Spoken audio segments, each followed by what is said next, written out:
Welcome to the EnVibe Life Conversations podcast with Amy, Parker, and Cheryl Dunn. By tuning in, you are joining a community that will inspire you to increase balance, wellness, and joy in your life.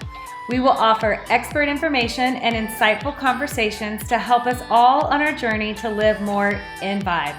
For more information and articles, remember to also check out our website at envibelife.com. That's EnVibelife.com. We're grateful that you are here.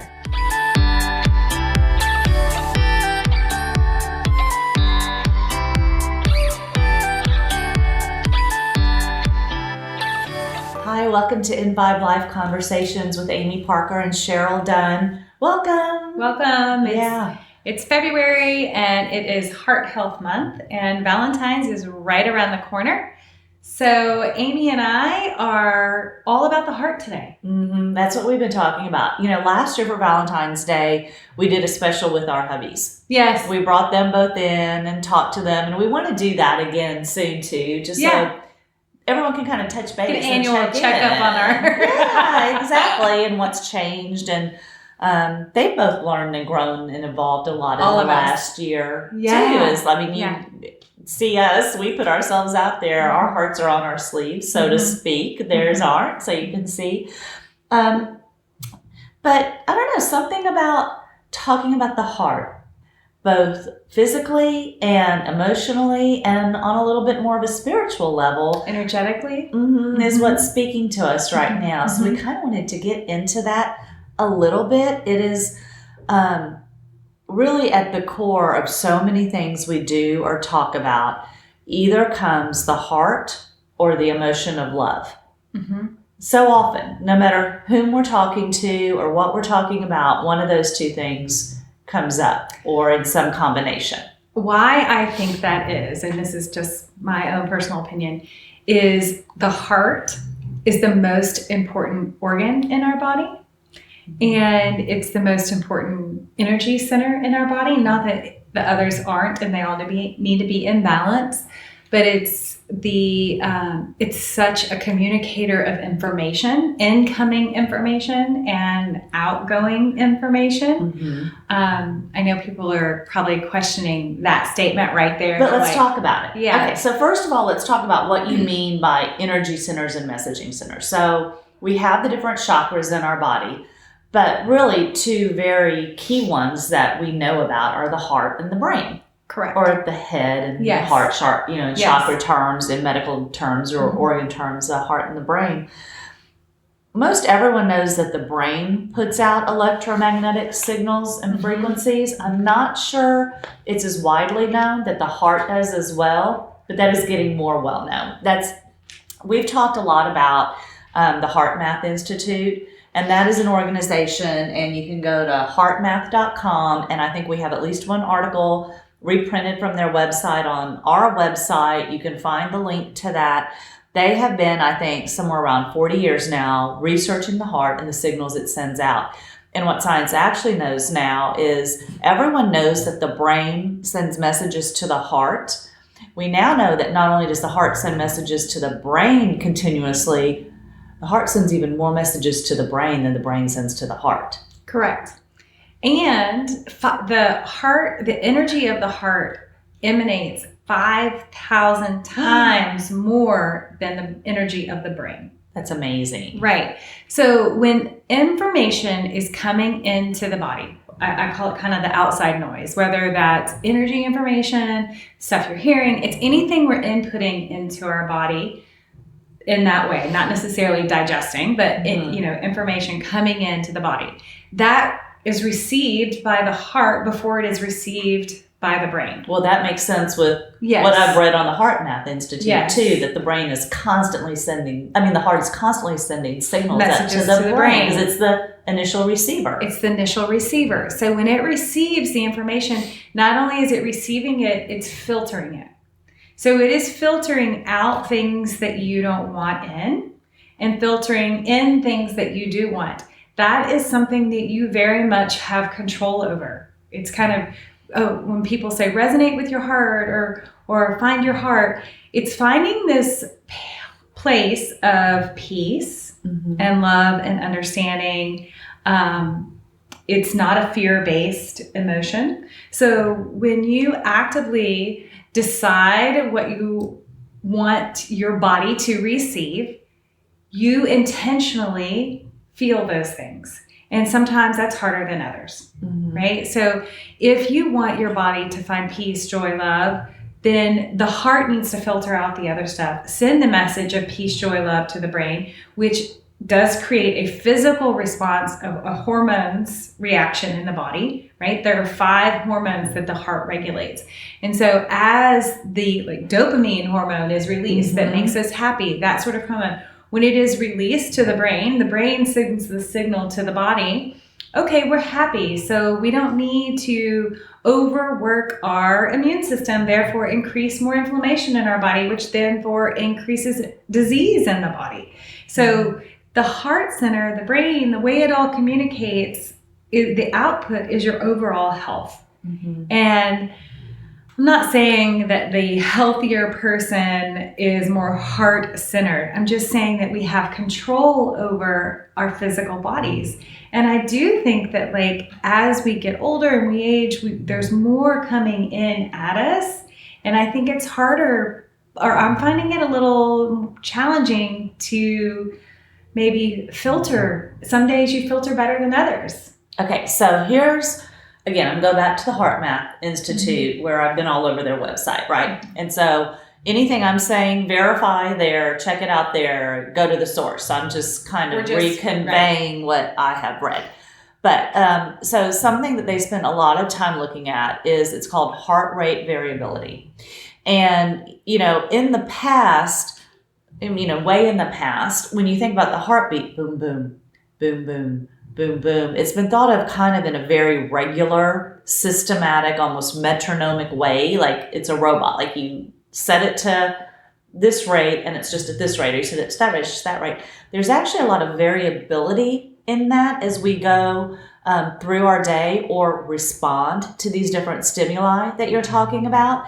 And what you can have control over, and again, the HeartMath Institute, as well as Dr. Joe Dispenza and tons of other people, Greg Braden, have really shown with studies and scientific research, is that you can affect your heart rate and definitely decrease that variability. Try to get a more consistent, homeostatic condition in your body, so that when those stimuli come in, that's how, when you're saying you can choose them or control them a little bit, I think that's part of how you do it. And a term that a lot of people use for this is heart-brain coherence too. You're getting into a pattern of what goes in and comes out. Is that much better flow? Meditative techniques are really good for achieving that, and there are a lot of guided meditations out there, as well as your own personal meditations. And so I really would encourage you to check out heartmath.com and look into this. They even have some devices that can help you measure your heart rate variability to see when you're in a state of high coherence versus low coherence. And I'm trying to think of what you said that made me think, well, let's flip that narrative, because you said maybe a lot of people don't realize that it can affect them, but think of it this way. Think about the time that, let's say, you start your day and you're running late, or maybe you made a big mistake, like I totally forgot to do that paper for school or that project for work, or oh my goodness, I forgot to pick my kid up at school. I mean, maybe something big where you have that adrenal response. Kind of, and your heart's just fluttering, or maybe you hear some bad news. Think about how often that happens and it affects the rest of your day. Like maybe you feel like you're in a brain fog, or you're not as productive, or you have a bad morning or get some bad news. And so I know I have this happen for me all the time. Then I have such a hard time finishing an article, or even maybe paying bills effectively, something that would seem mundane. I just can't get it done. That's what we're talking about.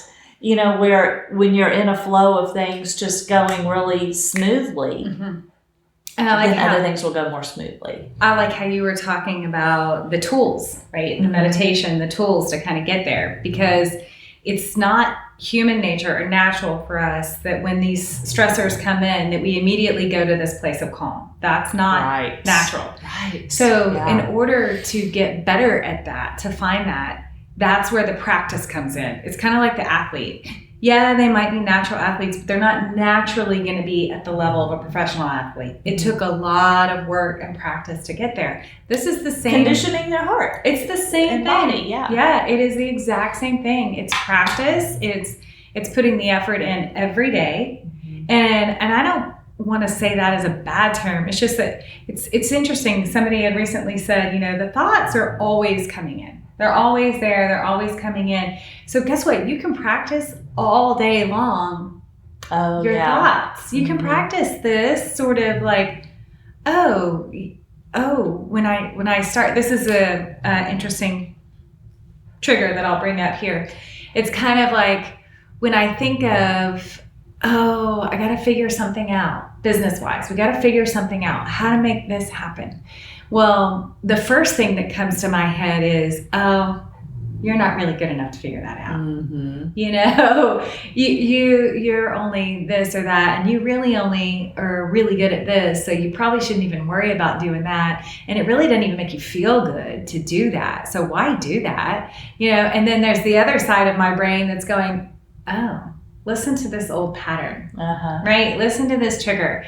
So so I'm having to exercise hearing the thoughts and being an outsider looking You're observing your thoughts. Observing those thoughts and making a conscious effort to be like, that's not really true. Mm-hmm. Right? And then find and I might have to start with some really things that I might not believe to be true. Like affirmations. Yeah, affirmations and change those. And I feel like the more that I work on that, then that's the thoughts. It's kind of like maybe, and this is going back to what we're reading, maybe I'm getting more in a heart-centered life or a heart-centered place, and that's helping me control those thoughts better, or even recognizing when negative thoughts are coming in that aren't serving me. Here's something I've been doing lately too, because we spend so much time talking about quieting the mind, almost vilifying the mind. The mind gets us in trouble. Those thoughts that, race and we can't control them, or that narrative in our head, or whatever. Or the ego, for example.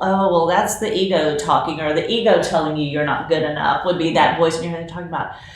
But what I've started to do more and more, and this comes up with the topic of the heart, is love those parts of myself, or try to. And this is a work in progress for me, and that's an intention that I'm trying to do, is realize, what? My mind is here though to help me navigate this world, and I need it, and I'm grateful for it. I don't want it to control me. I want to control it, but I'm really grateful and for what it does for me. And so show it that love for being there for you. The same with the ego. The ego is exactly what evokes a fight or flight response and things like that. It helps with self-preservation. And we need a lot of that stuff. Of course we do. That's what we know. Yeah, the evil's not all bad. It's not bad. It's just if it controls you instead of you controlling it. So when you say I'm observing it, I think that's the first step. Yeah. Now the next step I'll try to challenge you this Valentine's Day is send that part of yourself love.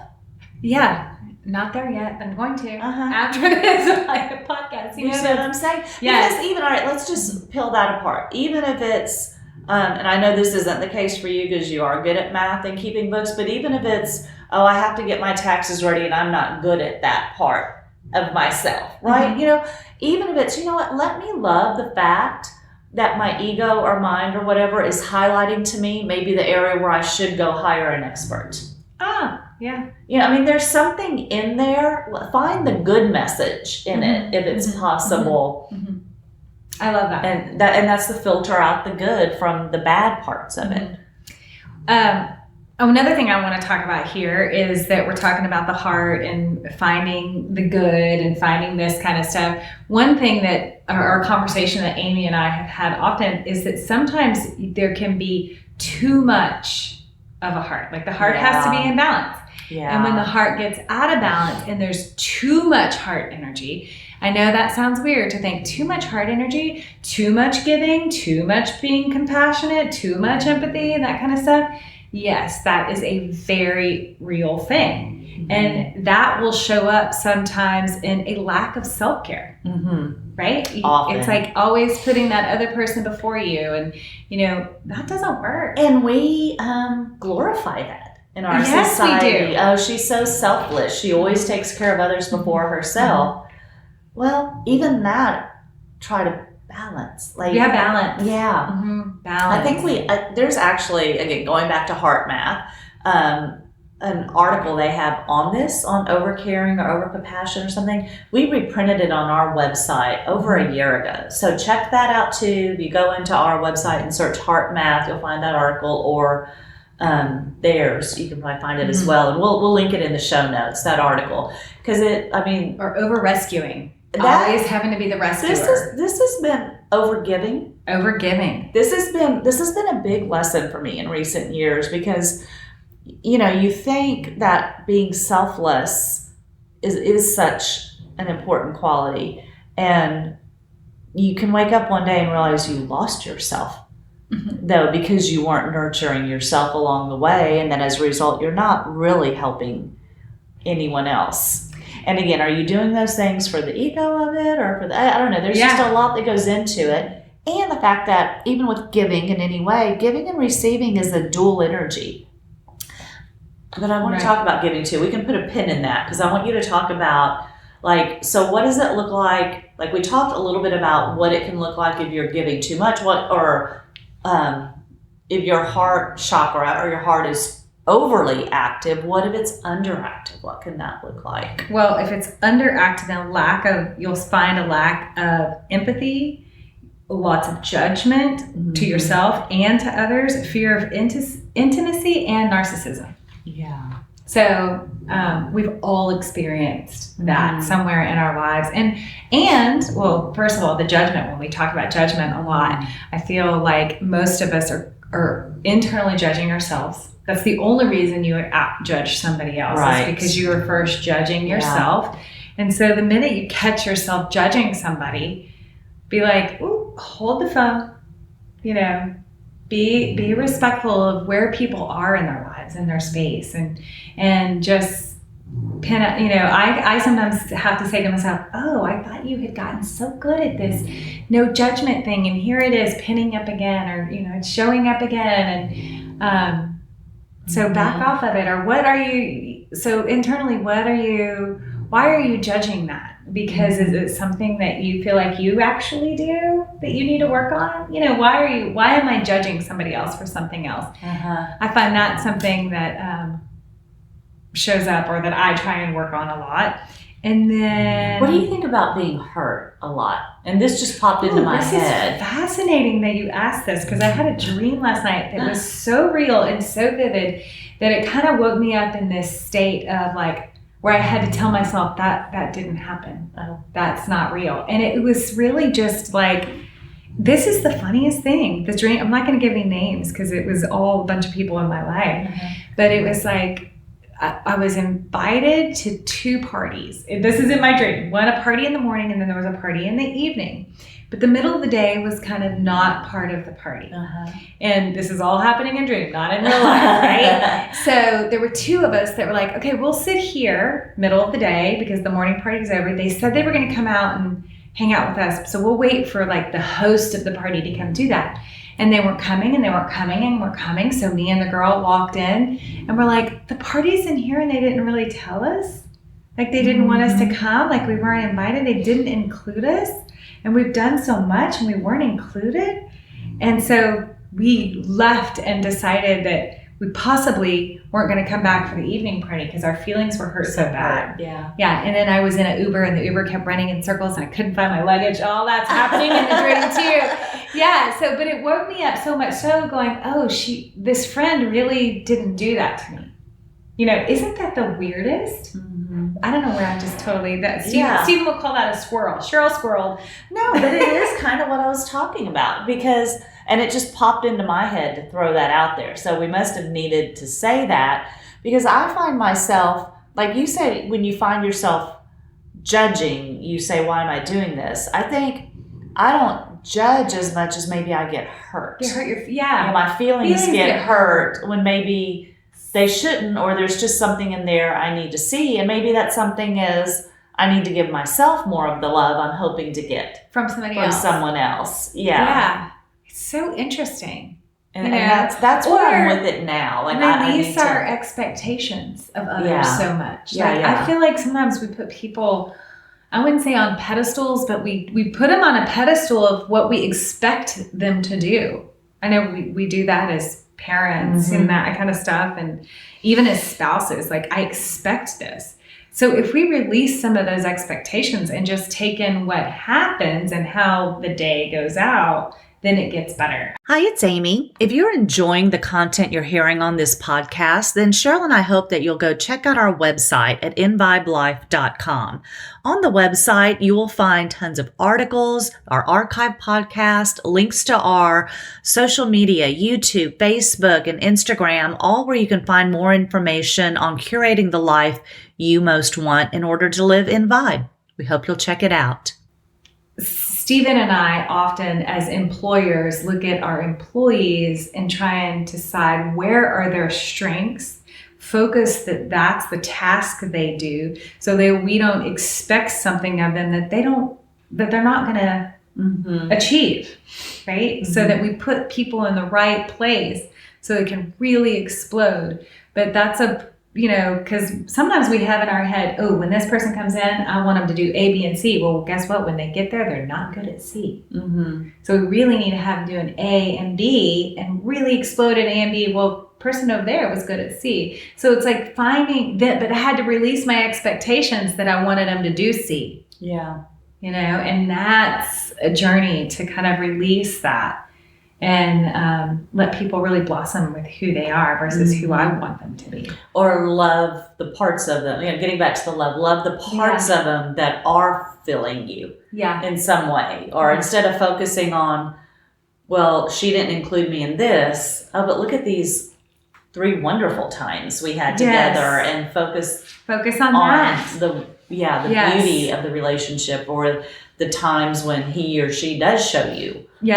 A lot of love and affection. That's what I've been trying to do more. I can't say it's 100% worked for me with everything. But if your feelings have been hurt, it does bring some peace. Yeah. It's hard. Well, I think what's always hard is when you feel like maybe you love someone more than they love you, or someone is more important to you than you are to them, although there's no more or less love. There's more, like, I know all these things, but that's still, I think, where the hurt comes, and you have to remind yourself. It's really not about me, and all I can do for me is show myself what it is I'm needing to find, and hope that it appears in other places. So I think that we would be shortchanging this podcast if we didn't talk. I mean, Amy are really big going into the energetic field of the heart and love and all of that, and the feelings of it. But we also need to address the physical part of it. And we'll also link this. You wrote an article on this too. Cheryl has written articles on exercises that will help balance each chakra system, and there is one on the heart as well. So go check that out. But you'll cover a little bit of it here too. And once you look at it, what you'll notice is the heart is really, if you looked at the body, it's in between your 2 shoulders, right? So what goes on in the hands and the arms is affecting what is going on in the chest and the upper back between the shoulder blades. All that's kind of a piece of that puzzle. I feel like breathing is a big part of heart health, and that kind of goes to, we all know we need to be exercising for heart health, not over exercising, but exercising in a healthy manner. I'm not saying, anti-athletes there. I'm just kind of talking to the general person here.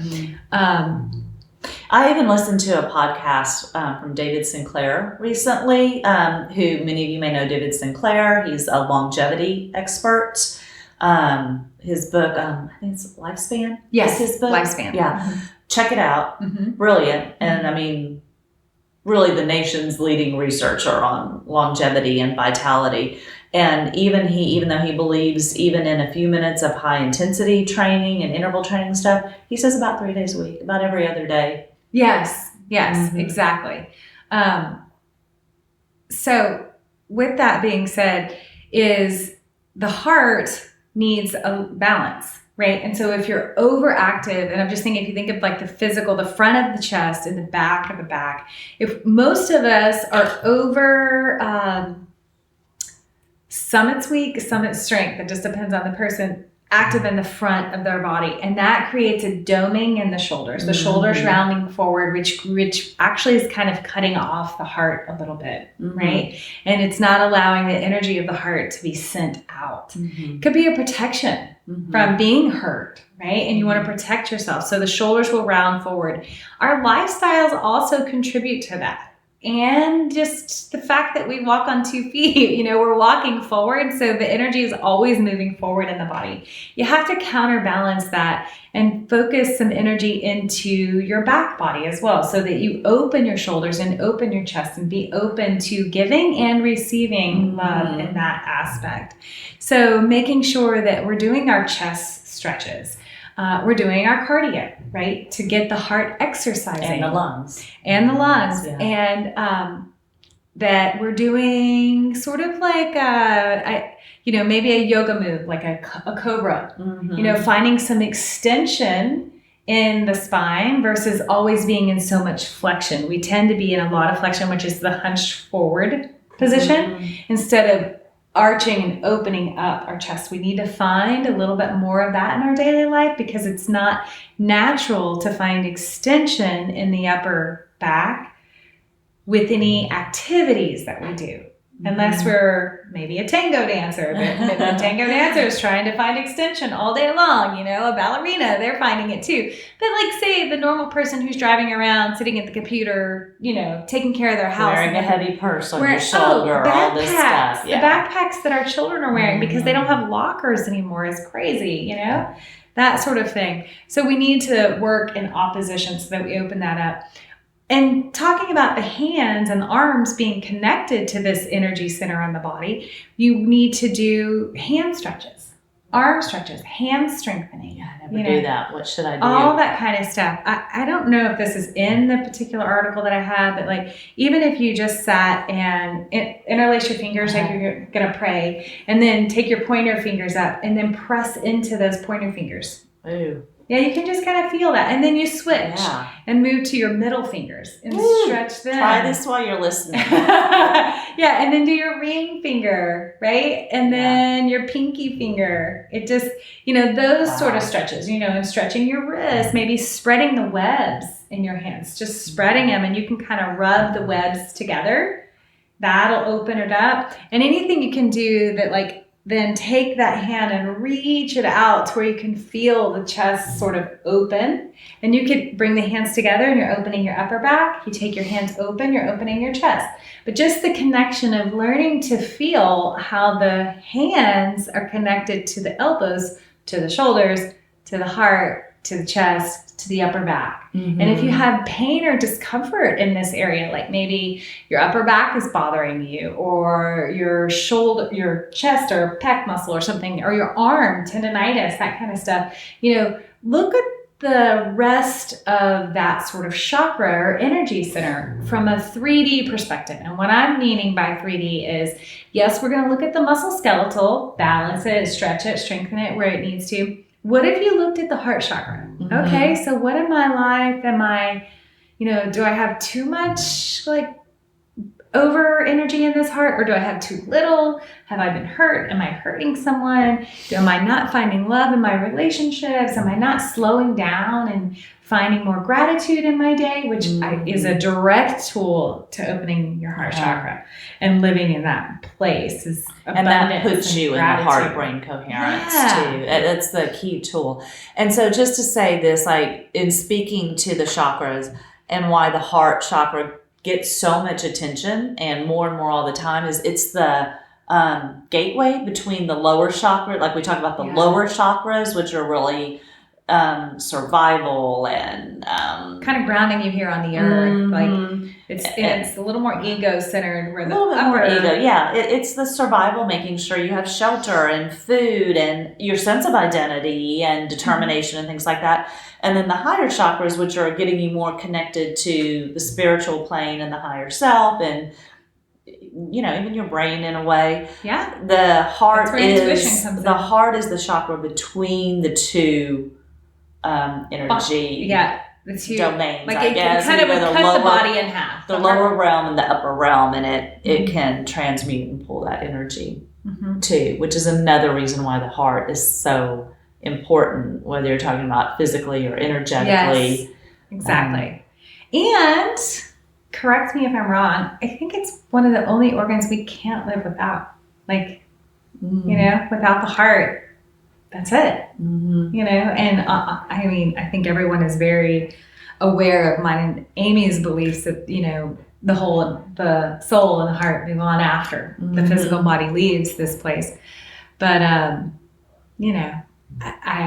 I want to stay here a while. All right, let's talk about, and because we've had a lot of podcasts about like the law of attraction and bringing things into your life. Since we're talking about the heart, let's talk a little bit about giving, because you talked about giving a little bit. And I know that this is another place where something good can be bad, something bad can be good, and nothing is really good or bad. And so maybe I shouldn't even go here. But giving is a vote of confidence, really, that you have plenty in abundance, because you're only going to give if you think you have plenty to give. Right? And so when you give, you're telling the universe, I trust in you, I believe in you, I have plenty. And from that mentality, you attract more to you.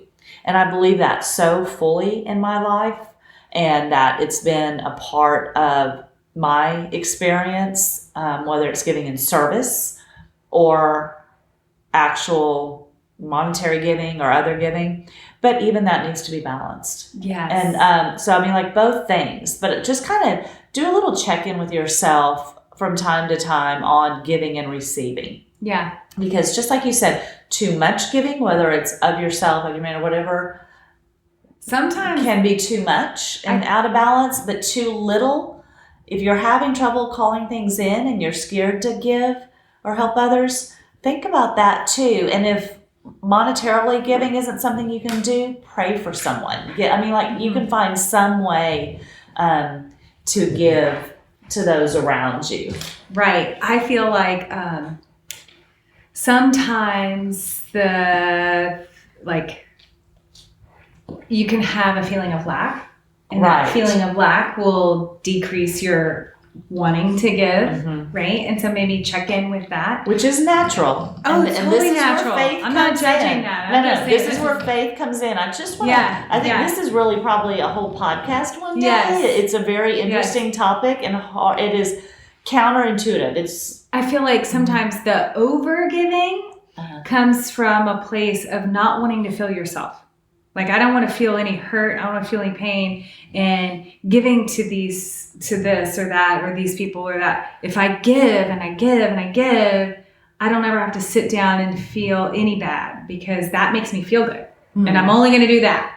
Right. And just look at so many places do that. I know that sounds like, what? Isn't that amazing for someone to just give and give and give? But, life is about feeling, and sometimes feeling those uncomfortable places. And it's about the energetic flow. The flow. And so look at the balance between giving and receiving in your life. Because if you're not receiving and you're only giving, that's not gonna last. Whether it's physical or giving of monetary means, it all runs dry if there's not a flow. But if you're hoping to receive and you're not giving, that's not going to happen either. Yes, totally. Totally. Because the flow's being stopped, whether it's going out too much or in too much, not going out at all. It has to be balanced. And I think that's part of life's journey is constantly finding balance in our daily. And recheck in with yourself in all these different areas. Definitely. Wow. Well, Amy and I weren't sure we were going to have a whole lot to talk about on the heart. I know. Boy, did we just regurgitate everything we've ever heard. And Stella too. She could feel, not Stella, Fifi. If you're watching this, Fifi, Amy's little French bulldog, decided that she needed some extra heart energy, and she came and sat in my lap during it. She is all heart. She is all heart. You know what? I think animals, pets, especially dogs. Amy and I are both real dog freaks. She has a cat too, but who slept on my heart last night. They're unconditional love, right? They're so amazing, and they're not about only giving, because their minds don't tell them not to love. No, right? And it's a constant flow with them. I mean, from give you love, and now take me for a walk, take me for a walk. So they're pretty awesome. I think it's a great place to get heart-centered, is to have, like this little Fifi giving you kisses. Like, you're right. You have me figured out. Yes. Cheryl, I'm awesome. Tell my mommy sometimes. She forgets. Well, thank you for joining us. We love doing this podcast, speaking of love. Yes. And we love the community we've created in doing it. So please know we're grateful for you and sending love out to you. Yeah. And please share this with anyone else that you think would benefit from the information. And go leave us a review. That always helps us get more followers and more people listening, and it just helps us grow the community and get better guests and more information out there. So and go on Instagram if you're not already following us or liking us at EnVibe Life, and also send us a message about a topic you'd like to see or a guest you'd like to see. We're always welcome to those ideas, and we'd love to hear from you. Yeah, so thanks for listening. Thank you.